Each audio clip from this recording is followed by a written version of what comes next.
nuevamente. Nuestro Padre Celestial, agradecemos nuevamente que podemos adorarte y alabarte, levantar himnos y cantos a tu nombre, que tú mereces la exaltación, el honor y la gloria. Reconocemos estas cosas y reconocemos también, Padre, que solamente por tu gracia es que somos sostenidos y podemos ser capacitados para adorarte. Y también, Padre, para expresar y declarar la verdad de tu Evangelio. Rogamos que tú prosperes tu verdad, que tú obres a través de ella en nuestros corazones y sigamos siendo moldeados en la imagen de nuestro gran Salvador, Cristo Jesús. Te pedimos estas cosas dándote las gracias a través de Él. Amén. Entonces, por favor, nos ubicamos aquí en el capítulo 15 de la carta de Pablo a los Corintios. Habiendo señalado en el capítulo 15, versículo 19, nos dice ahí, mas ahora Cristo ha resucitado, 19, si en esta vida solamente esperamos en Cristo, los más miserables somos de todos los hombres. El apóstol había dado su argumento a favor de la resurrección y está diciendo, ¿no? Como algunos corintios que no creían, que no entendían correctamente este asunto de la resurrección, que sería algo bastante grave, ¿no? Que nosotros fuéramos de esa manera engañados, como si alguien estuviese confiando en algo inexistente. Entonces, si yo confío aquí en el aire, no es pobrecito, no está confiando en la nada, está confiando en una cosa que no existe. Hubo un filósofo danés llamado Søren Kierkegaard en el siglo XVIII que hablaba acerca del cristianismo de esta manera, diciendo que confiar en Dios era algo semejante a hacer un salto al vacío, ¿no? A arrojarte al vacío, ¿no? a la nada. Él decía que era un acto más allá de la razón y más allá de la lógica, ¿no? Con razón Pablo dijo ahí en su carta a los romanos, ¿no? Que queriendo ser sabios se hicieron necios, ¿no? Cuán importante, hermanos, y contundente resulta el argumento paulino hablando acerca de la resurrección de Cristo, que viene a convertirse en un cimiento firme, en un cimiento inquebrantable de la esperanza de todos los cristianos. Como señalamos la semana anterior, el apóstol pasa de la desesperanza de un mundo sin Dios a la luminosidad de un mundo lleno de esperanza en el proyecto redentor de Cristo, lo cual fue corroborado plenamente a través de la resurrección de nuestro Señor Jesucristo. El día de hoy vamos a continuar en este pasaje relacionándolo precisamente el tema de la resurrección con el capítulo 20 de Apocalipsis. Entonces, por eso leímos estos dos pasajes. En una forma resumida, encontramos en el capítulo 20 de Apocalipsis que Satanás es encadenado y es echado al abismo por 1000 años para que ya no engañe a las naciones. Aquí es donde tiene lugar precisamente la primera resurrección y los santos reinaremos con Cristo, ¿no? 1000 años. Hay por ahí los que atienden a veces, en lo personal apago el teléfono desde temprano o llegando aquí, ¿verdad? Después de la afinación.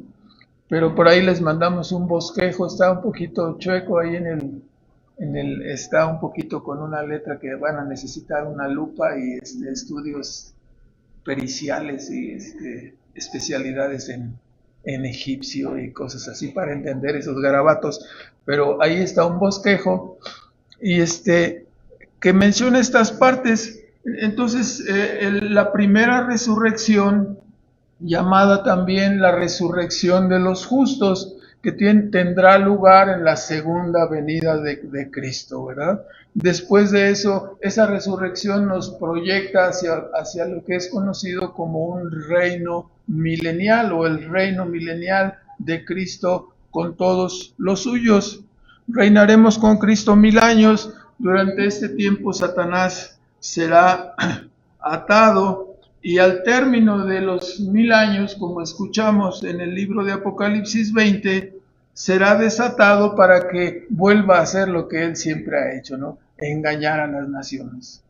Y después de ese engaño se levantará la última batalla contra Dios y su causa, y será derrotado, como nos dice, acabamos de leer Apocalipsis 20, que descendió fuego del cielo y consumió a todos los adversarios de Dios. Entonces será derrotado, echado al lago de fuego, y junto con Satanás, junto con el anticristo y el falso profeta, ¿no?, que habían sido arrojados según la narrativa del capítulo 19 de Apocalipsis. Entonces, luego tiene lugar la segunda resurrección y el juicio final. Entonces estamos hablando de una primera resurrección en la segunda venida de Cristo y una segunda resurrección de todos los que no son creyentes, de todos los no cristianos, hasta el juicio final. Entonces, los justos entraremos en el estado final de bienaventuranza. En ese momento, aunque estábamos reinando, entraremos a ese estado final de bienaventuranza. Bueno, entonces quisiera hacer unas consideraciones señalando los principales pensamientos acerca de cómo serán estas cosas, ¿no? Hay varias posturas. La postura postmilenialista, la postura amilenialista, aquí está como medio complicado, la postura premilenialista,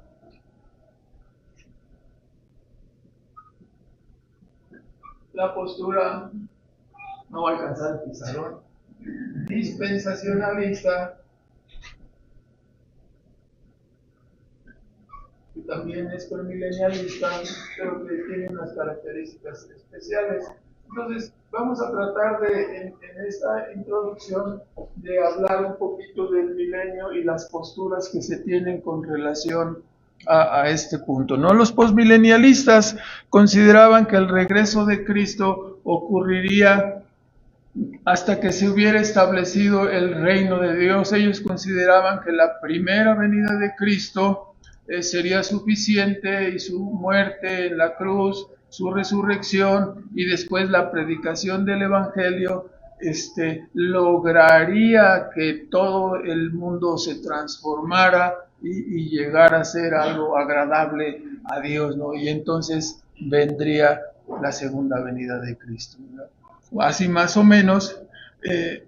Sin embargo, después de los 2025 años que llevamos de este tiempo, nos estamos dando cuenta que el mundo no está siendo transformado para bien ni está siendo conquistado por el Evangelio, ¿verdad?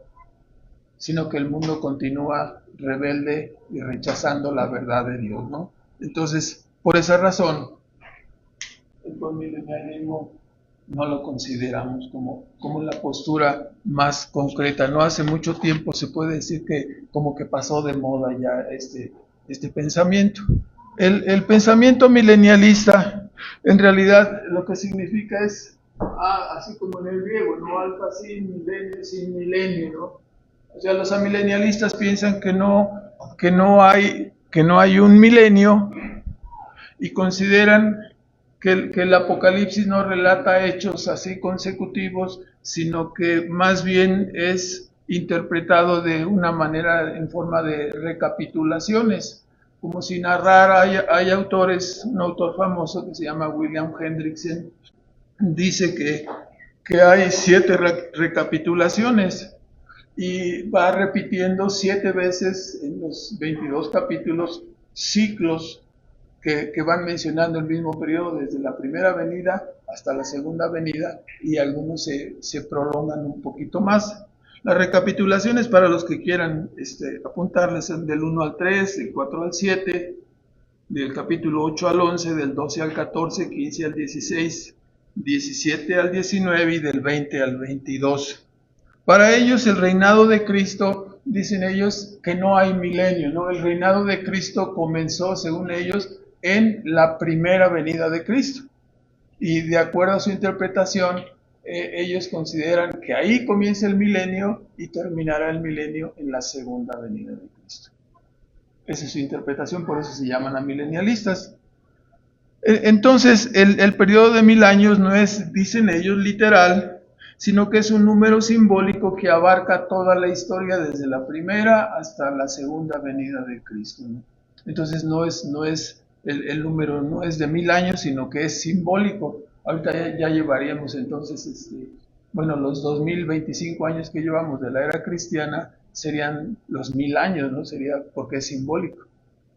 Así lo interpretan ellos. Ahora, frecuentemente la interpretación amilenial, que está muy de moda porque es la postura sostenida por los grupos reformados provenientes del catolicismo, que fue donde se originó esta postura, la interpretación amilenial identifica la atadura de Satanás y su encarcelamiento en el abismo con la victoria de Cristo en la cruz, como mencionaba hace un rato, porque ellos toman, por ejemplo, Mateo 12:29, donde dice que nadie puede establecer un reino si primero no es atado, ¿no? Si primero no es atado Satanás, y entonces ya se puede establecer el reino. Vamos a leerlo para no.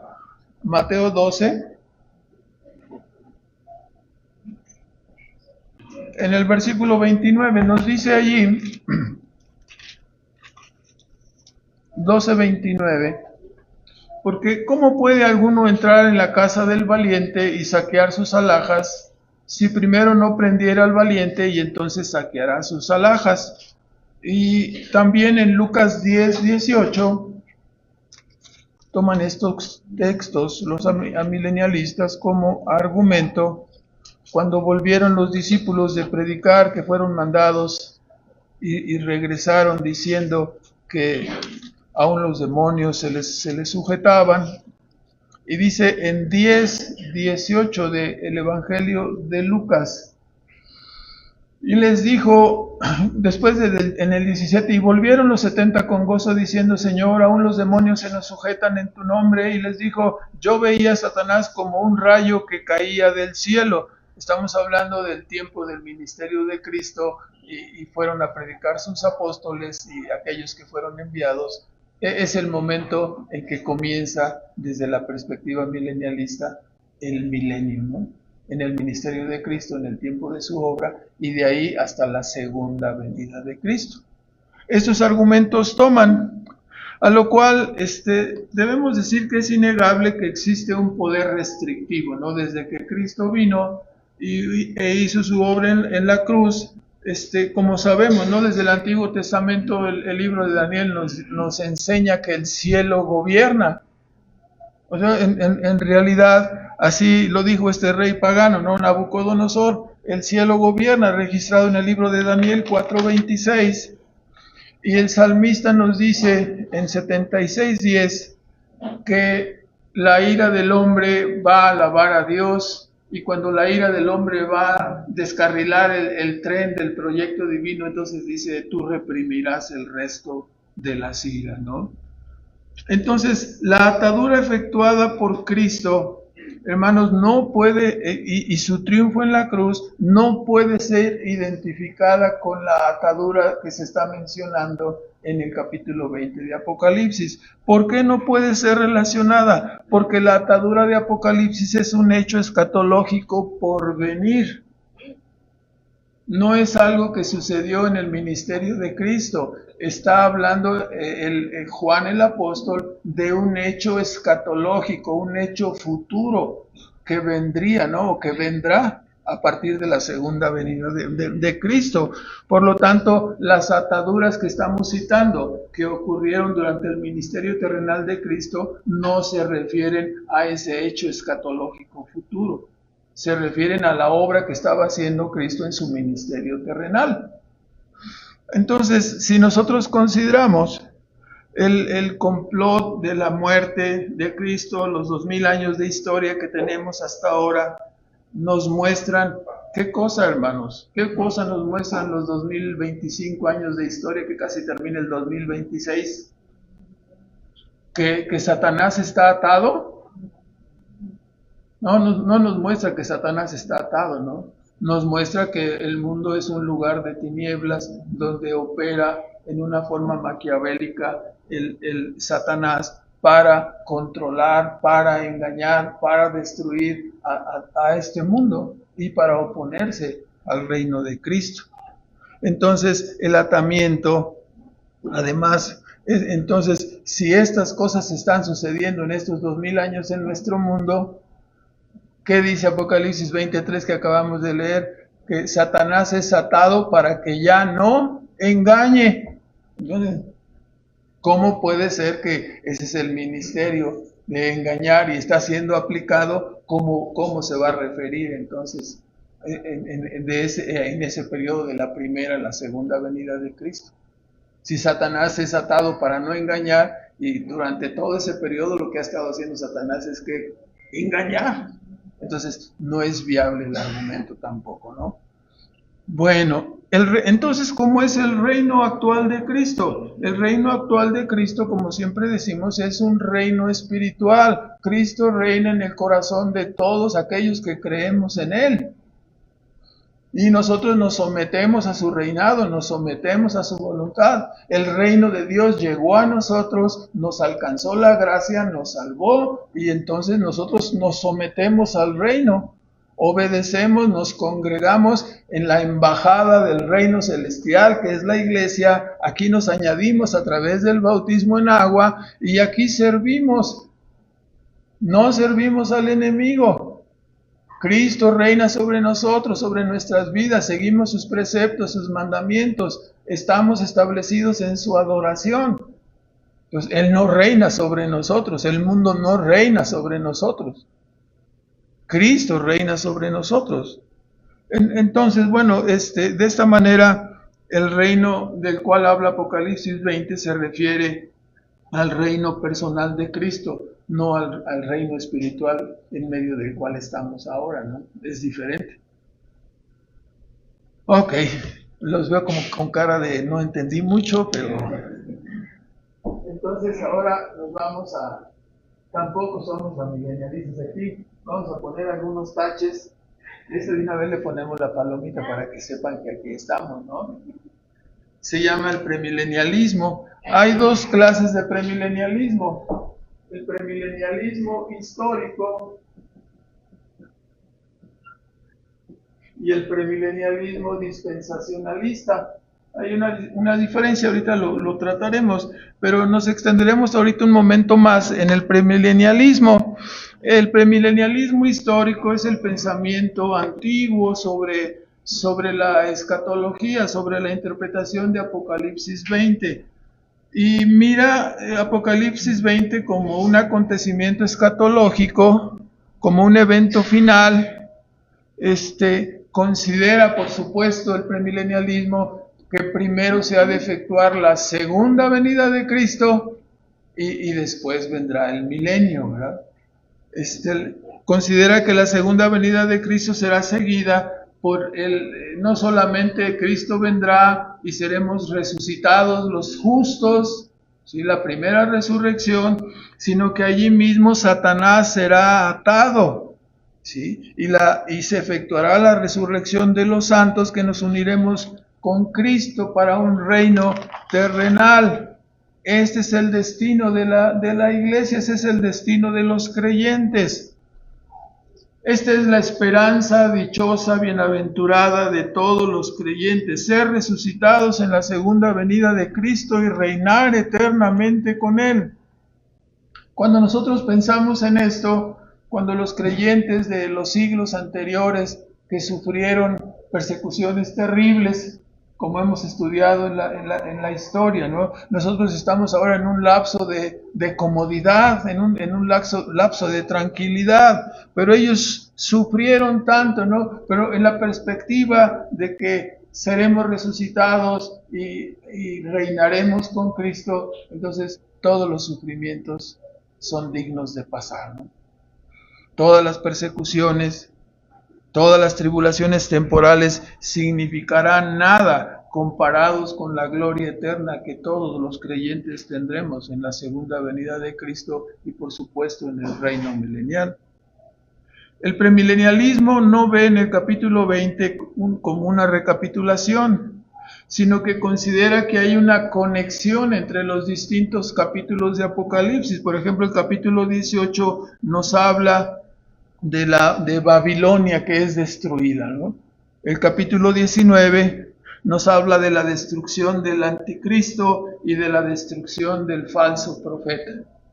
El capítulo 20 nos habla de la destrucción de Satanás, y ya después de esa destrucción el capítulo 21 nos habla de cielos nuevos y de tierra nueva. O sea, hay una secuencia, ¿verdad?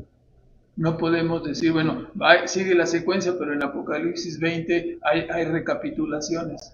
Bueno, por fin hay una secuencia o hay recapitulaciones. Debemos entenderlo, ¿no? Como dice Apocalipsis 20, por favor, hermanos, en el versículo 7 al 10, el reino milenial terminará con una última rebelión. Nos dice ahí del 7 al 10.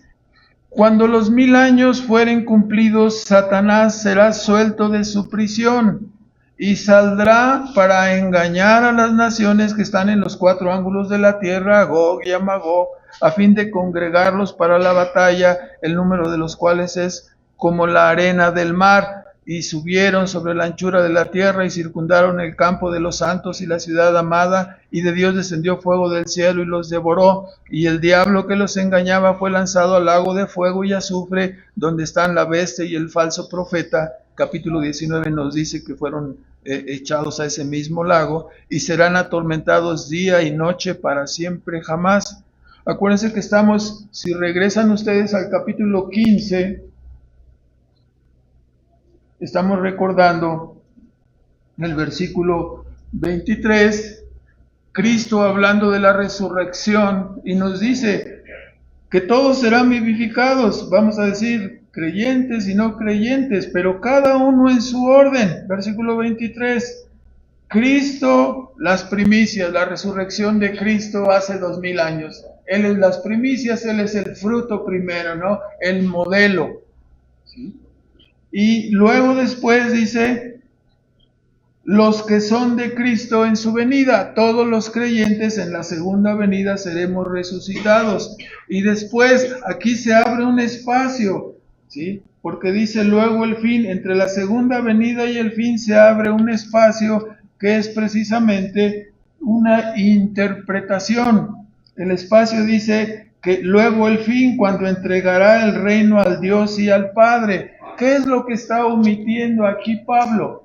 Lo que Juan señala en Apocalipsis 20. Pablo solamente dice que entregará el reino y enfatiza otra vez en el 25, porque es menester que Cristo reine hasta poner a todos sus enemigos por estrado de sus pies. Entonces, él enfatiza que es necesario que Cristo reine, pero no menciona el milenio, ¿no? Esto es una interpretación. Lo que estamos haciendo de Apocalipsis, donde dice que es la primera resurrección y resucitaron con Cristo y reinaron, 24 estoy citando, vivieron y reinaron con Cristo 1000 años. Entonces estamos supliendo la omisión de Pablo aquí, que nada más dice que nos habla de la segunda venida y luego dice es necesario que reine, pero no menciona el milenio. ¿Sí me explico? Es una interpretación. Colocamos Apocalipsis 20 ahí como el milenio, ¿no? Y por eso lo interpretamos como estamos diciendo, ¿no? Cristo viene antes del milenio para después establecer lo que se conoce como el reino milenial, ¿no? Ok, entonces este archienemigo pues es atrapado y lanzado al lago de fuego junto con sus otros compañeros, lo cual dará paso después de los 1000 años, si pueden ver su gráfica, los que puedan ver ahí, vamos a borrar esta parte. Si la tienen en su teléfono, siempre decimos que apaguen los teléfonos, entonces ahora préndanlos, por favor. Entonces, hay autorización para prenderlos. Entonces, comenzamos con nuestra gráfica. Aquí la voy a dibujar muy pequeña, casi siempre abarca más espacio, ¿no? Ponemos, ¿sí?, el Antiguo Testamento, el Nuevo Testamento, y aquí ponemos la primera venida de Cristo, y aquí ponemos la segunda venida de Cristo. Con la segunda venida de Cristo, todos los creyentes seremos resucitados. Aquí ubicaríamos la primera resurrección. Y aquí empieza el término. Esto lo voy a hacer largo, ¿no? Está largo, no porque sea más que el tiempo aquel, sino para poder escribir aquí milenio, ¿verdad? Este sería el milenio. Ya, obviamente el milenio son 1000 años, sería más chiquito, ¿verdad? Pero así lo ponemos para poder escribir esta parte. Al término del milenio, entonces estaríamos hablando, todo este tiempo aquí ocurren varias cosas, ¿no? Satanás es atado durante el milenio, ¿verdad? Ahí, si ustedes pueden buscar la referencia de la hojita que les comentamos, yo aquí la traigo, fue una cartulina que me pasé toda la noche haciéndola, entonces la voy a poner aquí para que no se me olvide. Entonces, ocurren varias cosas. Estamos ahí en Apocalipsis 20, ocurren varias cosas. La primera resurrección que ya estamos mencionando, ¿sí?, y junto con ello vemos en Apocalipsis 20, del versículo 2 en adelante, volvemos a leer: prendió al dragón, aquella serpiente antigua que es el diablo y Satanás, y le ató por 1000 años. Entonces Satanás es atado, ¿no? Y lo arrojó al abismo y le encerró y selló sobre él para que no engañe. Ese es siempre el trabajo de Satanás, atado para no engañar. Ahora, también, si sigue diciendo en el versículo 5, dice: vi tronos y se sentaron sobre ellos y les fue dado juicio, y vi las almas de los degollados o decapitados por el testimonio y por la palabra de Dios, y que no habían adorado la bestia ni a su imagen, y que no recibieron la señal en sus frentes ni en sus manos. Esta es una descripción de los creyentes, específicamente bajo persecución, notoriamente, ¿verdad? Y dice que entonces, que vivieron, no recibieron la señal en sus frentes ni en sus manos, y vivieron. Dice, ¿qué es esto? Estamos hablando que ellos estaban muertos, ¿no? Entonces, vivieron resucitaron, obviamente, ¿verdad? Resucitaron y vivieron y reinaron, dice, con Cristo 1000 años. Mas los otros muertos, o sea, los no creyentes, los otros muertos, se vienen hasta acá, la segunda resurrección. Los otros muertos no tornaron a vivir hasta que los 1000 años se cumplieron. Y luego tenemos que leer desde el versículo 4: vivieron y reinaron con Cristo 1000 años, mas los otros muertos no tornaron a vivir hasta que se cumplieron los 1000 años. Esta es la primera resurrección, referida precisamente a los que resucitaron con Cristo y reinaron, ¿no? Está hablando de eso, y luego dice: y estos, lo tienen ahí, esta es la primera resurrección. ¿No se enredaron en el argumento? ¿No los enredé? ¿Está bien? Entonces, repito, dice: los que no recibieron la señal en sus frentes ni en sus manos, vivieron y reinaron con Cristo 1000 años. Vivieron es la primera resurrección. Mas los otros muertos no tornaron a vivir hasta que los 1000 años se cumplan. Y se refiere, esta es la primera resurrección a este punto, ¿no? Ahora, por lo tanto, dice: bienaventurado y santo el que tiene parte en la primera resurrección. La segunda muerte, la muerte eterna, no tiene potestad sobre estos. Antes serán sacerdotes de Dios y de Cristo y reinarán con él los 1000 años. ¿Hasta aquí vamos bien? Ok, entonces, además de esto, vean en Lucas 14, 14, por favor, sin perder Apocalipsis. En Lucas 14, 14 se nos habla y se llama a esta primera resurrección la resurrección de los justos. 14, 14 nos dice ahí, desde el 13 más, cuando haces o cuando hagas banquete, llama a los pobres, los mancos, los cojos, los ciegos, y serás bienaventurado, porque no te pueden retribuir, mas te será recompensado en la resurrección de los justos. Es aquí lo que estamos viendo. La primera resurrección es llamada la resurrección de los justos, y oyendo esto, uno de los que juntamente estaban sentados a la mesa le dijo, bienaventurado el que comerá pan en el reino de los cielos, ¿no? Estamos hablando de esta primera venida y es un milenio donde habrá el reino de Cristo con los creyentes. Los otros muertos están en su lugar. ¿Qué es lo que tiene que pasar? Transcurrir el reino milenial y después vendrá la segunda resurrección, y Pablo lo llama el fin. Un nombre curioso, ¿no? Un poco de tiempo, ¿sí? Regresen a Corintios 15, por favor, y veanlo otra vez. Dice 23, más cada uno en su orden. Todos serán vivificados, cada uno en su orden. Cristo las primicias, Cristo el primer resucitado.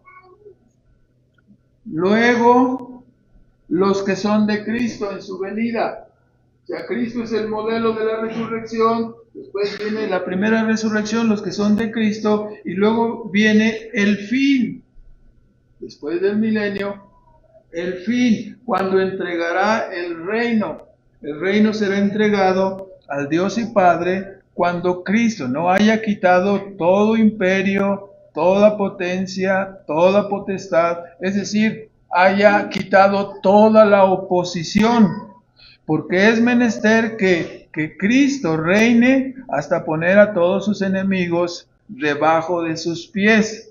Y aquí nos da este dato que vamos a usar en un momento más, el 26, el postrer enemigo que será deshecho será la muerte.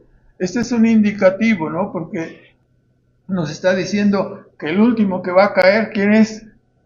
La muerte, ¿verdad? Así nos lo está señalando ahora. Entonces ahora vamos a 1 de Tesalonicenses 4:14, por favor. Estamos hablando de la primera resurrección, y en 1 de Tesalonicenses 4, aquí se aclaran algunos conceptos. En versículo 14 al 17, Pablo no quiere que ignoremos acerca de estas cosas para que no estemos tristes como los que no tienen esperanza. La esperanza de los creyentes es el ser resucitados, el reinar con Cristo, es la gran esperanza, y después estar en una eternidad completa con Él. Así nos dice entonces 1 de Tesalonicenses 4:14, si creemos que Jesús murió y resucitó, así también traerá Dios con Él a los que durmieron en Jesús. En su segunda venida, la primera resurrección, algunos que ya morimos durante todo ese tiempo y otros que queden vivos, estaremos en esa primera resurrección. Los que vengamos con Cristo y los que estén vivos serán, dice, transformados, ¿no? En un abrir y cerrar de ojos.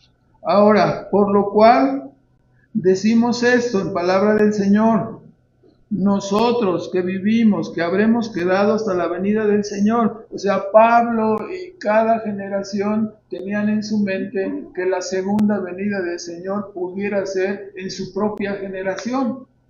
O sea, siempre existe la expectativa de que Cristo venga. Han pasado ya más de 2000 años y todavía no se consuma la segunda venida de Cristo, ¿no? Sin embargo, cada generación tiene la misma expectativa, que Cristo viene en su tiempo, que Cristo vendrá. Dice, así Pablo, los que habremos quedado hasta la venida del Señor, no seremos delanteros a los que durmieron, a los que ya estaban muertos, porque el mismo Señor, con aclamación, con voz de arcángel y con trompeta de Dios, descenderá del cielo y nos da el orden. Los muertos en Cristo resucitarán primero. Luego, nosotros, los que vivimos, los que quedamos juntamente con ellos, seremos, y esta palabra técnica, ¿no? Arrebatados. Eso es lo que se conoce como el arrebatamiento, ¿no? Así a veces el rapto le llaman a algunos, ¿no? Es el arrebatamiento o el rapto. ¿Cuándo ocurre? Ocurre en la primera resurrección. Ese es el único rapto que hay. Esa es la diferencia con los que se llaman dispensacionalistas, que borré aquí, porque los dispensacionalistas dicen que hay un rapto secreto antes, por aquí antes del final, no sé si exactamente aquí, pero por aquí antes del final, antes de la segunda venida. Dice, no, que Cristo va a venir en secreto y va a raptar a los creyentes y nos va a librar de la tribulación. Ese es la gran, el esquema de venta del dispensacionalismo, ¿no? Esto no existe en la Biblia, ¿sí? Esto no existe en la Biblia. En la segunda venida de Cristo no hay venidas secretas. Dice que con voz de trompeta todo ojo lo verá, nos dice, ahorita vamos a ver el texto. Entonces descenderá, entonces dice 17, luego nosotros los que vivimos, que habremos quedado, seremos arrebatados o raptados. ¿Cuándo será el rapto? Por ahí hay un folleto, si ya lo leyeron, si no se lo recomiendo. Seremos arrebatados en las nubes a recibir al Señor en el aire y así estaremos para siempre con el Señor. Entonces, este arrebatamiento o rapto ocurre exactamente aquí. Es para la primera resurrección. No hay en la Biblia un rapto secreto, ¿sí? Eso es algo ese es el distintivo de los dispensacionalistas. Si de repente, por ahí se acordará una querida hermana que no la veo, no la encuentro. Por aquí, ¿dónde estás, Rosalía? Que no te veo. No está, con razón no la encuentro. Sí, bueno, era curioso porque su mamá estaba en una asamblea donde predicaban el dispensacionalismo y siempre que llegaba a su casa, como Rosalía se reunía con nosotros y no tenía ese esquema de escatología, llegaba y no la encontraba y la señora sufría mucho porque decía, ay, ya fue el rapto y me quedé, ¿no? O sea, mi hija sí se fue, pero yo me quedé, ¿no? Entonces, es un esquema que no es bíblico, ¿no? No hay un rapto secreto. Y mucho usan las palabras, ¿no? También de Primera de Corintios, sin perderse ahí, en 15:52 más o menos debe andar por ahí. Usan mucho estas palabras. Dice, porque versículo 51, 15:51, aquí os digo un misterio, todos no dormiremos, mas todos seremos transformados. O sea, cuando la segunda venida de Cristo venga, unos estarán muertos, creyentes muertos, y otros estarán vivos. Por eso dice, no todos dormiremos, ¿verdad? Mas todos seremos transformados. Y luego esta palabra, en un momento, en un abrir y cerrar de ojos, a la final trompeta. Y esto lo toman así, no es que puede ser en cualquier momento, ahorita que pudiera suceder, o saliendo aquí afuera, o en la noche cuando te estés durmiendo, de repente, ya fue el rapto. Y como es un rapto secreto, dicen, te quedaste, ¿no? Y el peligro de los que se quedaron, dicen los dispensacionalistas, es que sufrirás la tribulación. Hermanos, ¿qué ocurrió en el primer siglo de la iglesia? El Señor raptó a los creyentes para que no sufrieran. ¿Qué ocurrió en el segundo siglo, tercero, hasta la fecha? ¿Qué está haciendo Dios? ¿Librando a los creyentes de que están padeciendo persecución en África, por ejemplo? No los está librando, están muriendo. Están siendo perseguidos por el único delito de ser cristianos. Entonces, no, hermanos, no hay un rapto secreto. No va a ser así algo misterioso, momentáneo. Va a ser algo grandioso, ¿sí? Ahora, entonces, leyendo allí mismo 15, 51 y 52, entonces, aquí os digo un misterio, todos ciertamente no dormiremos, pero todos seremos transformados, los que estemos muertos al momento de que venga Cristo por segunda vez, y los que estén vivos o estemos vivos. Será en un momento, en un abrir y cerrar de ojos, a la final trompeta, será tocada la trompeta, y los muertos serán levantados sin corrupción, y nosotros, dice, seremos transformado, ¿no? Entonces, así el asunto, regresando a Apocalipsis 20, este reino milenial terminará entonces con una última rebelión, como leímos en Apocalipsis 20, 7 al 10, con la derrota final de Satanás, el archienemigo de Dios, de nosotros, y es lanzado al lago de fuego. Y esto dará paso al juicio, dicen, del trono blanco, que será aquí el fin. Este es el juicio, segunda resurrección. Aquí vamos a agregar el juicio del trono blanco, y aquí ya, después del milenio, podemos poner el fin. La eternidad es un solo concepto, solamente para entenderlo, ¿no? Hablamos de la eternidad futura, ¿no? Para entenderlo quizás un poco mejor, ¿no? Entonces, aquí estamos al fin del milenio. Volvemos a Apocalipsis 20, por favor. Viene la segunda resurrección, dice 25. Bienaventurado y santo el que tiene parte en la primera resurrección. La segunda muerte no tiene potestad en él, sino que serán sacerdotes de Dios y de Cristo y reinarán con él 1000 años. Y sigue ya dando una serie de acontecimientos que ocurrirán al fin del milenio, ¿no? Hemos puesto ahí versículo 7, cuando los 1000 años fueren cumplidos, aquí ocurre que Satanás es desatado. Lo voy a poner acá de este lado. Tantas cosas hay aquí que ya no.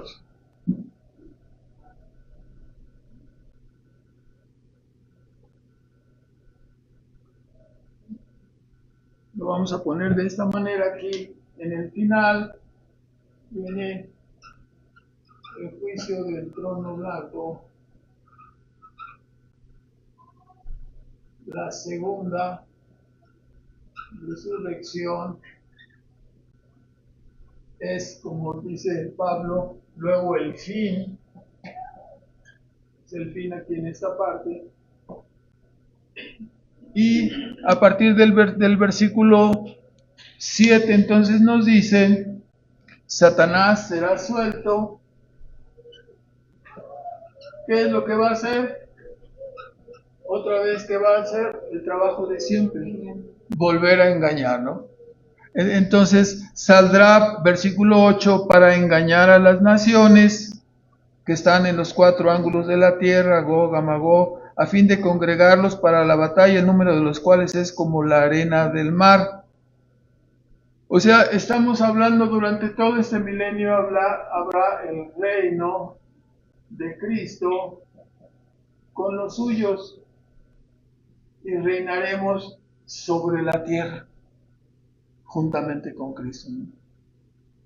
Entonces, cuando este reino termine, se comenzarán las cosas Satanás será suelto, engañará a las personas que estén todavía en el mundo, y subieron, dice, sobre la anchura del mar, circundaron, rodearon el campo de los santos y la ciudad amada, y de Dios descendió fuego del cielo y los consumió, los devoró. Y entonces quiere decir que va a haber una batalla aquí, ¿no? Una batalla de la última batalla de Satanás contra Dios, y descenderá fuego del cielo y los consumirá a los enemigos. El diablo será ahora, dice el versículo 10, será atrapado, ¿no? Y lanzado. Ya la victoria definitiva al lago de fuego. Y sigue diciendo, donde están la bestia y el falso profeta, y serán atormentados día y noche para siempre y jamás, ya para toda la eternidad. Y aparece entonces en el versículo 11 el gran trono blanco que ya hemos señalado aquí, delante del cual huyó la tierra y el cielo y no fue hallado lugar para ellos. Noten ustedes, ¿no?, que aquí es la destrucción. Cielo y tierra pasan o pasarán. Algunos pensaban o estaban pensando que la destrucción de la tierra sería en la segunda venida de Cristo. No, no es así. No es así. ¿Hasta cuándo es destruida? Hasta después del milenio, hasta precisamente, nos dice ahí que hasta entonces el cielo y la tierra serían ya quitados. No fue hallado lugar. Y vi los muertos, grandes y pequeños, que estaban delante de Dios. Entonces aquí ocurre, como ya señalamos, la segunda resurrección. La resurrección de todas las demás personas. Los creyentes ya resucitamos aquí en la segunda venida de Cristo. Después del milenio, esa segunda resurrección se refiere a todos los demás. Muertos, grandes, pequeños, estaban delante de Dios y los libros fueron abiertos. Entonces, ¿para qué son abiertos los libros? Para juicio. Acá está el juicio. Para juicio serán juzgados por las cosas que estaban escritas en los libros, y se dirá la determinación final sobre la vida de estas personas. Obviamente la determinación es una sentencia fatal, eterna, ¿no?, de condenación. Y el mar dio los muertos que estaban en él, y la muerte y el infierno dieron los muertos que estaban en él, y fue hecho juicio de cada uno de ellos. Estamos hablando aquí entonces de la segunda resurrección, la resurrección de los no creyentes para juicio. Y termina diciendo, ¿no?, el infierno y la muerte fueron lanzados en el lago de fuego. Esta es la muerte segunda, ¿no? Entonces, el postrer enemigo que es destruido, había dicho Pablo, volvemos a Corintios 15, 26, el postrer enemigo que será deshecho será la muerte. La muerte fue lanzada, dice el versículo 14 de 20:14 de Hechos, la muerte fue lanzada al lago de fuego, ¿no? Este postrer enemigo. Entonces, es obvio que está complejo un poquito. No sé si los enredé, logré confundirlos. Espero que esa fue mi intención desde el principio. Quisiera que viéramos algunos versículos, ¿no?, en el Nuevo Testamento que nos hablan, y terminamos. En el Nuevo Testamento, algunos versículos que hablan sobre la realidad de este reino, porque aunque usted no lo crea, algunos no creen. Se ha puesto tan de moda el amilenialismo que algunos no creen en el milenio y no creen en el reino milenial y no creen todas estas cosas en las que nos hemos entretenido ya casi más de una hora, ¿verdad? Entonces vean Mateo 26, por favor. Vamos a apurarnos para terminar. Las confusiones pueden mandarlas por el WhatsApp y a ver si no se congestiona, se satura mi teléfono porque tiene muy poca memoria como su dueño. 26, 29. Estos versículos los quiero leer hablando de las personas específicamente que no contemplan la realidad del milenio y la realidad del reino milenial de Cristo con sus hijos, ¿no? Dice ahí 26, 29, esto no es algo que inventamos, y os digo que desde ahora, esto fue dicho en la última cena, ¿verdad? Y Cristo dice, os digo que desde ahora no beberé más de este fruto de la vid hasta aquel día cuando lo tengo de beber nuevo con vosotros. ¿En dónde, hermanos? En el reino de mi Padre, ¿no? En el reino de mi Padre. De la misma manera, Lucas 22, 29. Lucas 22, 29.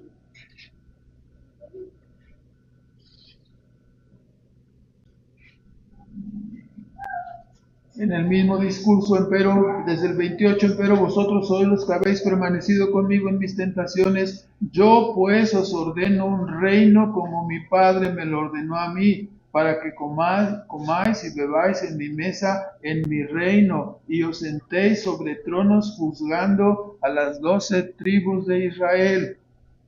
Entonces, ¿es un invento la idea del reino milenial?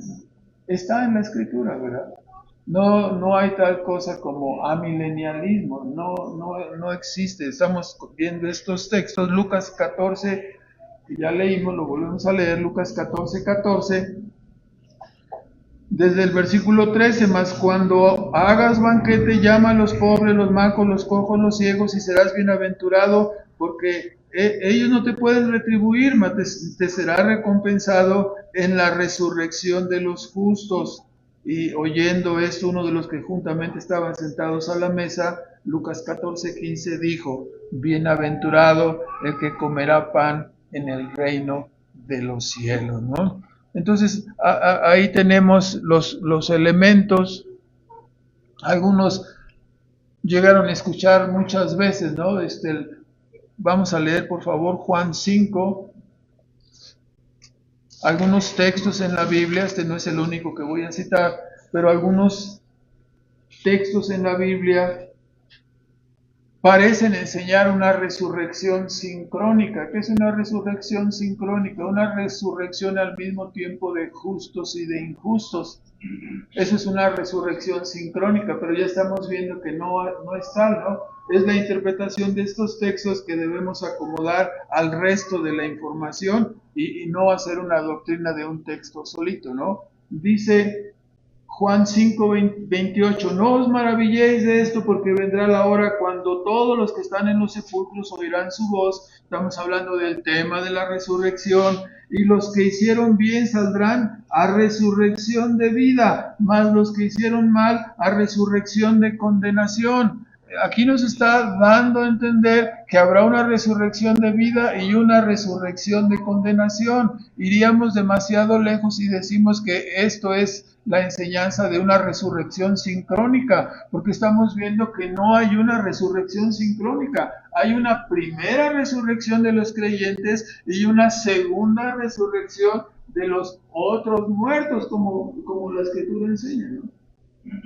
No hay una resurrección sincrónica. El amilenialismo suspende todo aquí, no hay nada de esto, y dice aquí resucitan juntos y juntos, y se acabó el asunto. Ahí termina todo en la segunda venida.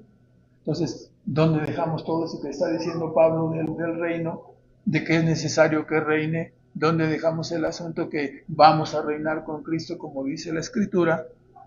Obviamente hay aquí una interpretación. Entonces, la Escritura nos enseña estas cosas. Vamos a acercarnos al fin. 1 Corintios 15, por si no lo hemos aprendido todavía, 15, 23 al 25.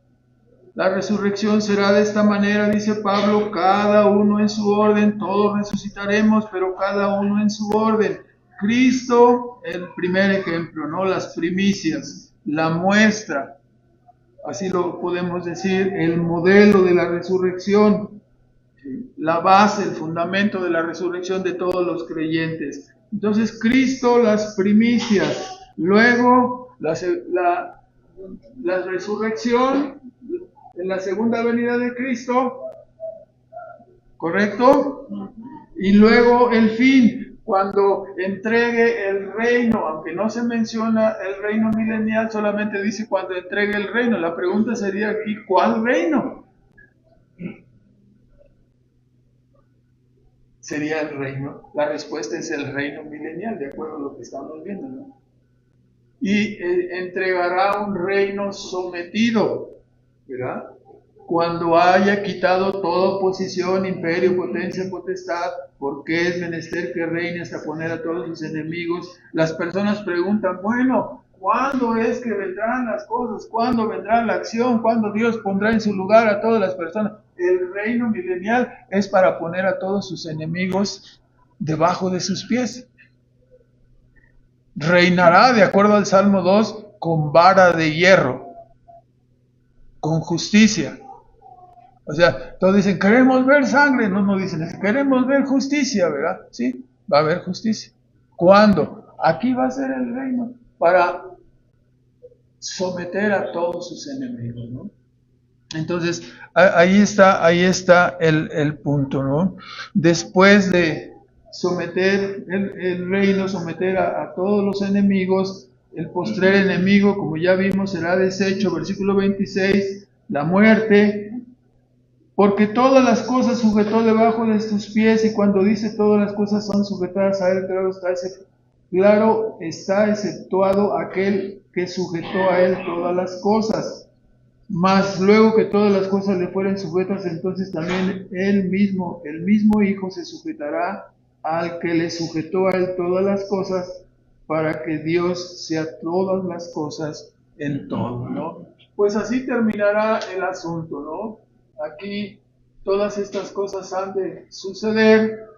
Tenemos un esquema un poco rápido, un poco quizás enredado por culpa del predicador.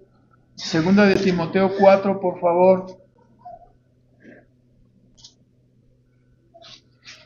El apóstol Pablo tiene el mismo concepto, ¿no? Aquí que el apóstol Juan en Apocalipsis y en Corintios, ¿no? Dice en 4:1 de segunda de Timoteo, te requiero, pues yo, le dice Pablo a Timoteo, delante de Dios y del Señor Jesucristo. Y aquí vamos a interpretar esta frase, ¿no? Delante de Dios y del Señor Jesucristo, que ha de juzgar a los vivos y a los muertos en su manifestación y en su reino. O sea, aquí estamos hablando, va a juzgar en su manifestación, la palabra es en su epifanía, es en el griego, ¿no? ¿A dónde se refiere? En su manifestación y en su reino, y después, el fin. ¿Me explico? De otra manera, ¿cómo interpretaríamos este pasaje, ¿no? Nos ayuda a entender todas estas cosas. Así que en el capítulo 2 de Apocalipsis, versículo 26, Cristo prometió primero a la iglesia de Teatira. Capítulo 2 y versículo 26.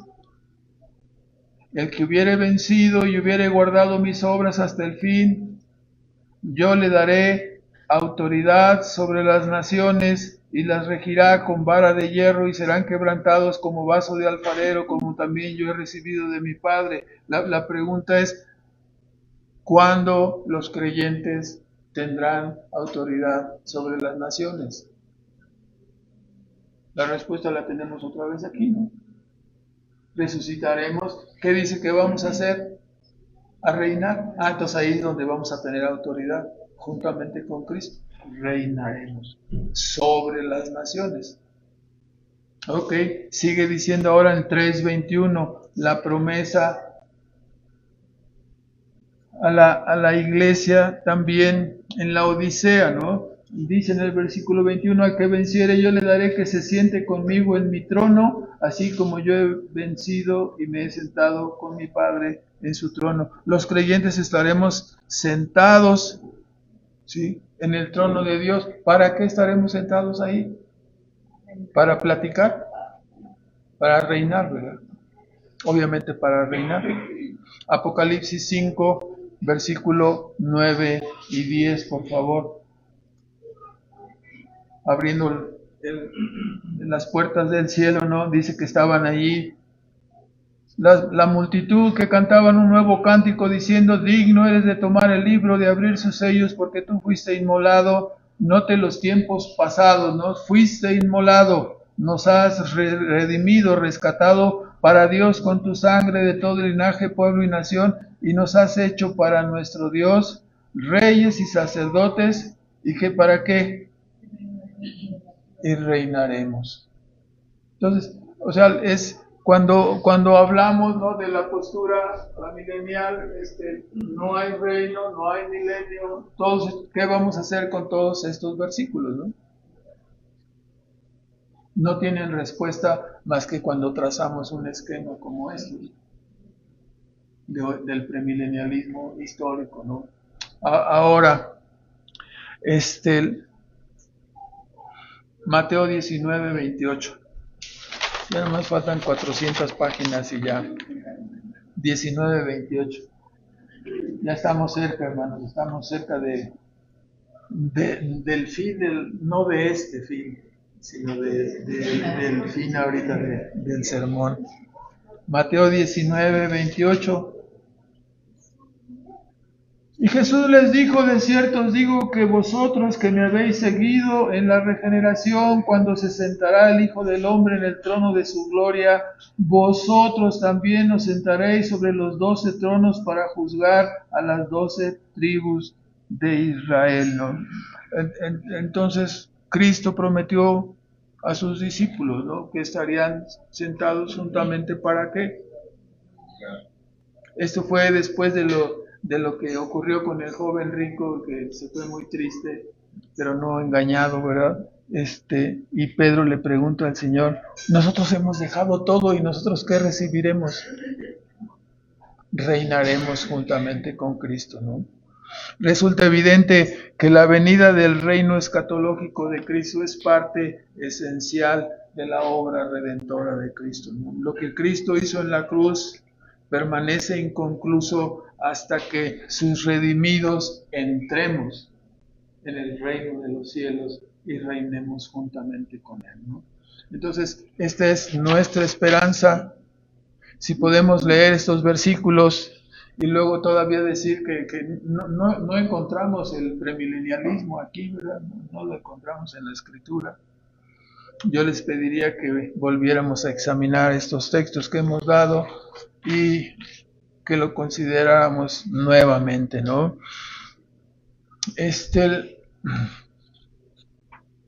Solamente quisiera dar un comentario. Escuchamos o decimos que soñamos o anhelamos con un mundo donde solo haya amor, que no haya robos, que no haya secuestros, que no haya malandros, que no haya políticos corruptos de todos los partidos políticos, para que no me vayan a acusar de nada.